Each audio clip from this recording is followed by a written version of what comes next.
জাতীয় প্রেস ক্লাবে nurses association of Bangladesh ন্যাব আয়োজিত আলোচনা সভায় বক্তব্য রাখছেন বিএনপির সিনিয়র যুগ্ম মহাসচিব রুহুল কবির রিজভী। সরাসরি চলে যাচ্ছি আমরা সেখানে। আপনারা ক্ষমতায় থাকতেই দেখেন না কেন যে প্রতিটি হেলথ কমপ্লেক্সের কাছে কমপক্ষে 2/3 নার্সের আবাসন ব্যবস্থা হবে। এটা কত টাকা খরচ হবে আপনার? তাহলে তো দেশের মানুষ একটা ভালো মানে স্বাস্থ্য সেবা পেতে পারত। এটা আপনারা দেখান। এরপরে যেটাই নির্বাচিত সরকার আসবে তার কাছে তো একটা দৃষ্টান্ত হয়ে থাকবে।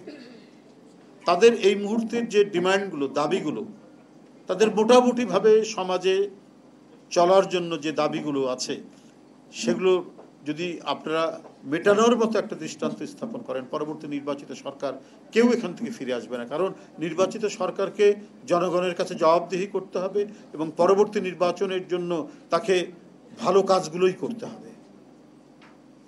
তো যাই হোক, আমি বক্তব্য দীর্ঘায়িত করতে চাই না, অনেকক্ষণ ধরেই এই বক্তব্য হচ্ছে।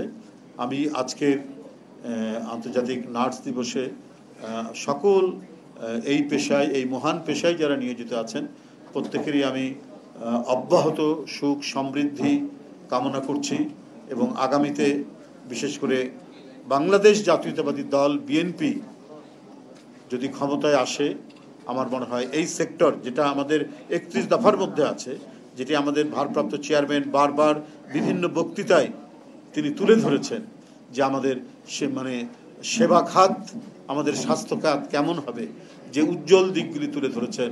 ইনশাল্লাহ যদি আমরা ক্ষমতায় আসতে পারি তো আপনাদের এই সমস্ত যে দাবিগুলো আছে সেগুলো বাস্তবায়নের একটা বড় উদ্যোগ গ্রহণ করা হবে বলে আমি বিশ্বাস করি।